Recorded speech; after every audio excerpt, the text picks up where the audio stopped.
जैसे मैंने उस सुराख के अंदर वो कैमरा डालने की कोशिश की थी तो एक अजीब सी आवाज़ थी उसमें। अस्तगफिरुल्लाह इन्नल्लाह गफूरुर रहीम। ये जो चीज़ होती है ये इनके खाने की चीज़ होती है।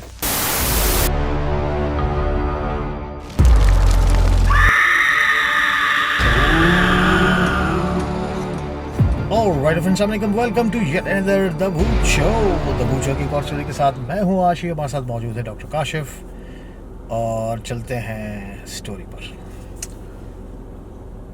इंतज़ार बड़ी बुरी चीज़ होती है। वो इंतज़ार किसी भी चीज़ का हो, अच्छे वक्त का हो, किसी दोस्त का हो,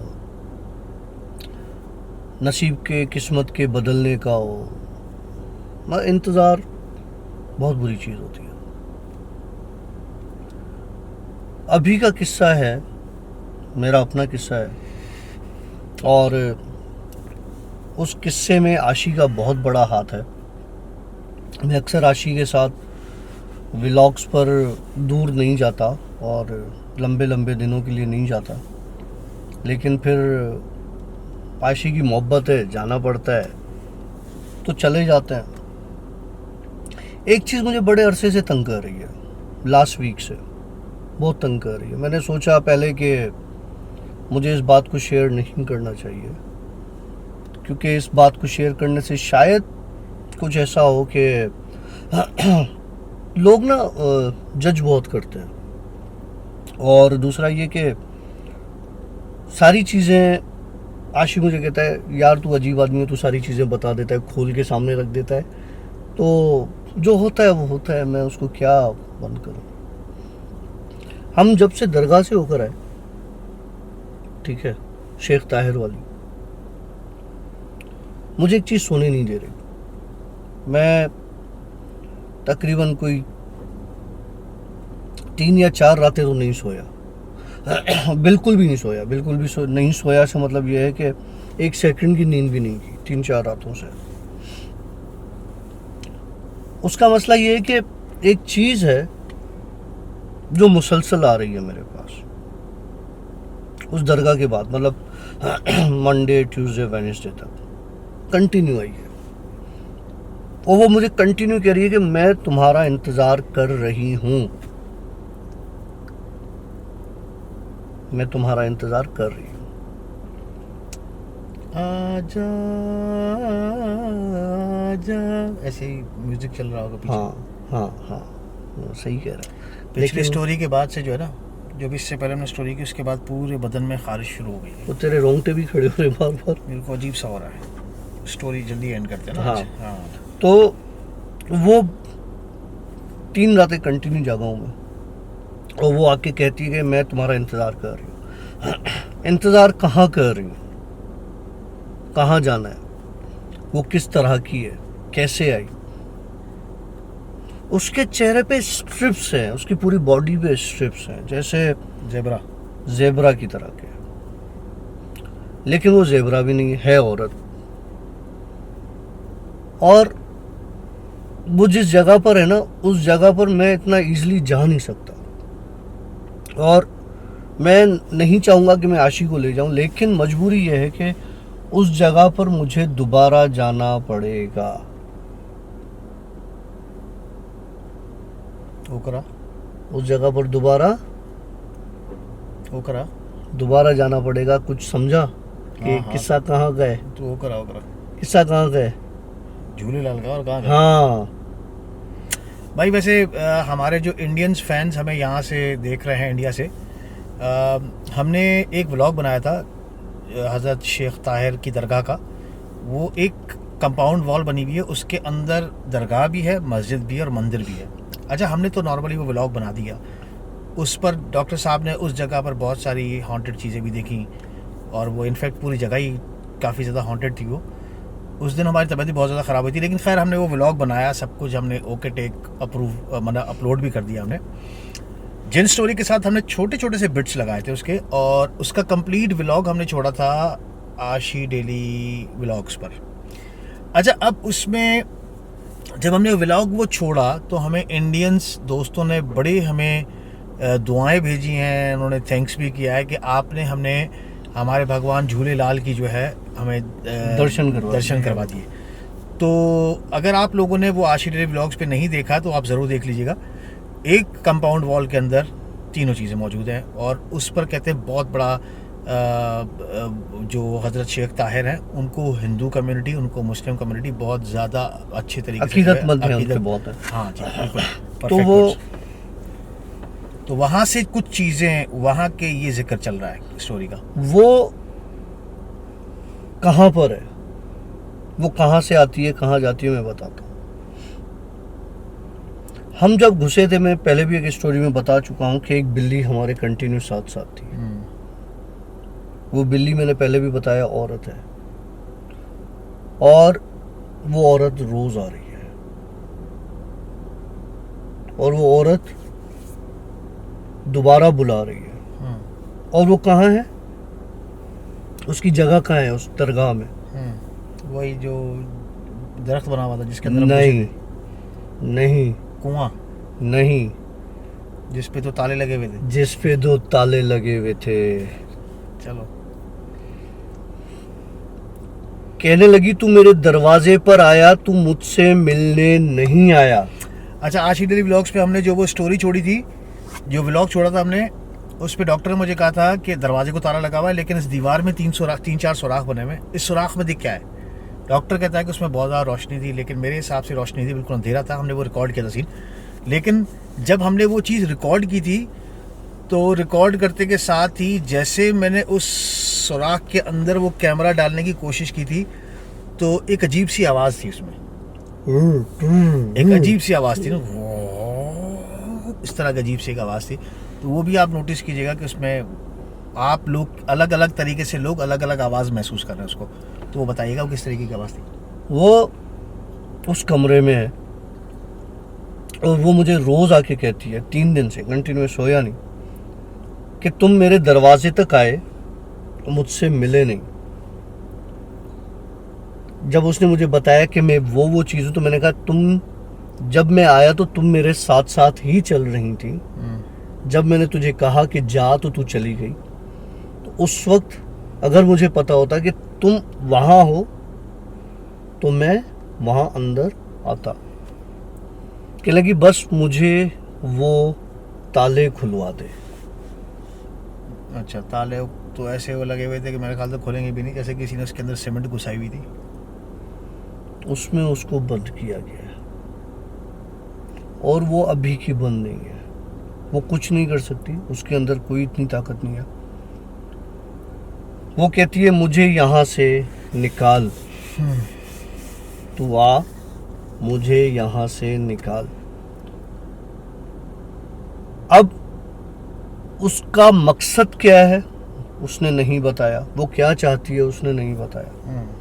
लेकिन वहाँ पर एक बार दोबारा मैंने जाना ज़रूर है, क्योंकि वो एक होता है ना, नॉर्मल बंदा कहता है कि तू आ, मुझे तुम्हारा, एक शिद्दत है उसके इंतज़ार में, एक बेचैनी, एक रोना, मतलब जिस तरह से आप परेशान होते हो ना इंसान पर, यार तू, तुझे हाथ जोड़ता हूँ, तू आ जा, मेरा तेरे बगैर काम नहीं होगा, वो है।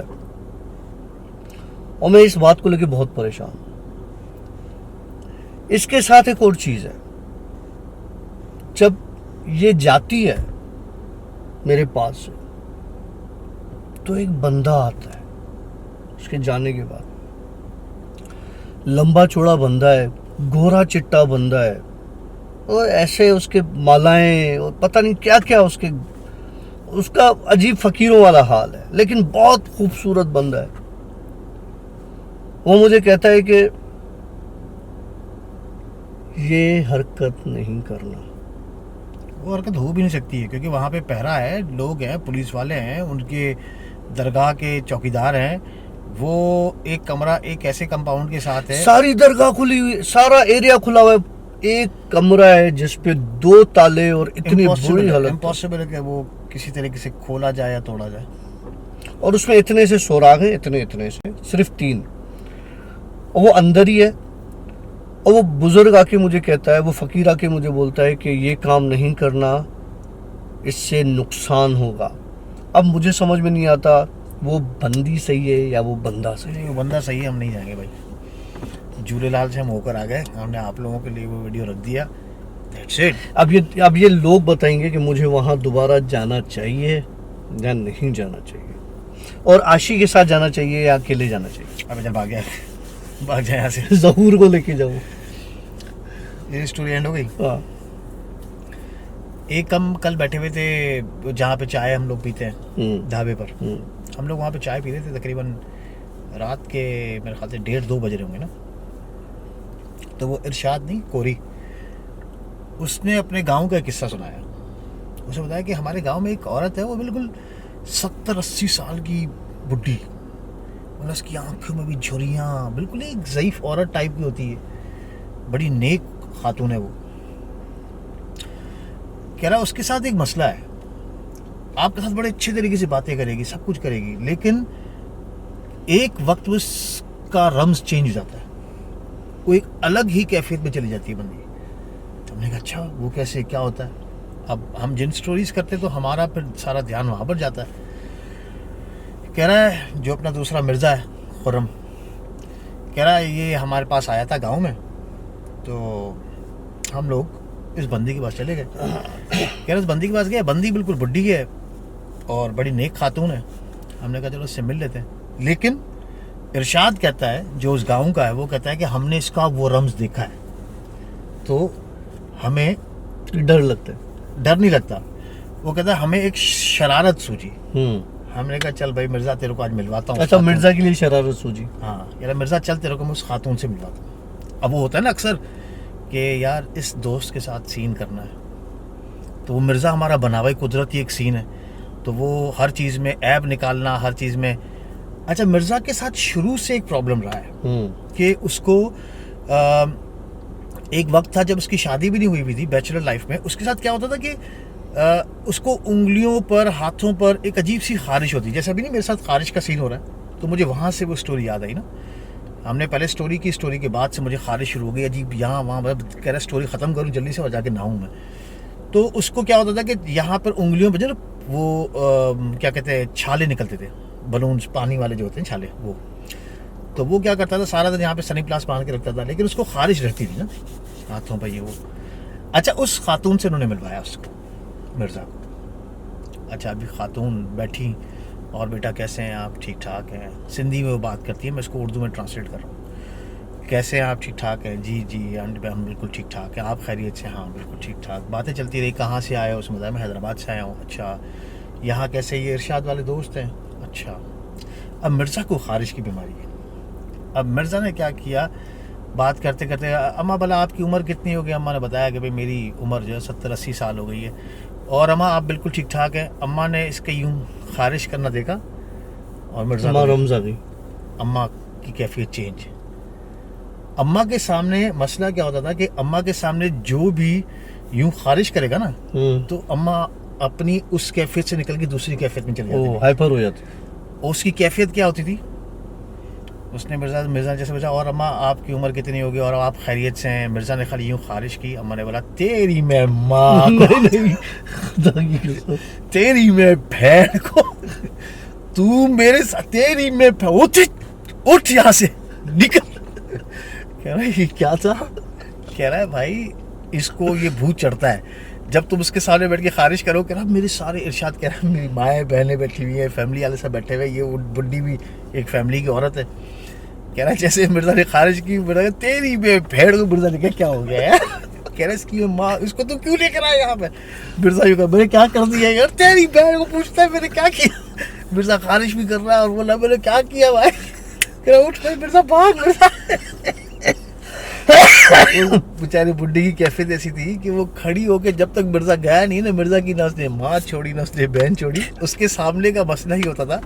अगर उसके सामने किसी ने खारिश कर दी ना, वो उसकी गालियाँ शुरू हो जाती थी। एक मामू का किस्सा भी था ना, मशहूर इंडियन मामू का, जिसने मामू की नाक के बारे में किसी ने बात कर दी तो मामू शुरू हो जाता था। तो मिर्ज़ा के साथ भी ये कांड हो गया। खैर ये थोड़ा सा एक डर्टी जोक था। हाँ डॉक्टर साहब उसको झूलेलाल से निकालना था हमने, झूलेलाल उसको बार बार बुला रहे हैं, झूलेलाल नहीं बुला रहे वो, झूलेलाल के मुरीद बुला रहे हैं। जो वहाँ पर है वो बुला रहे एक बार चलेंगे। ये सारे अगर कमेंट कर देंगे कि जाना चाहिए तो तुझे चलना पड़ेगा। इस दफे जाऊ को भेजेंगे, मर जाएगा यार, जाओ मर जाएगा। इस दफे जाऊ भाई को भेजेंगे। ये भी कमेंट में जरूर बताएगा कि जाऊ भाई को भेजा जाए नहीं जाए। तो चले जी, अब इंशाल्लाह मिलेंगे कल एक नई स्टोरी के साथ, एक नए पॉडकास्ट के साथ। फिलहाल हम आपसे लेंगे इजाज़त। कल का एक प्लान है और वहाँ की भी कुछ प्लानिंग्स करनी है। फिलहाल सी आप हाफिज़। अस्तगफिरुल्लाह इन्नल्लाह गफूरुर रहीम। ये जो चीज़ होती है ये इनके खाने की चीज़ होती है।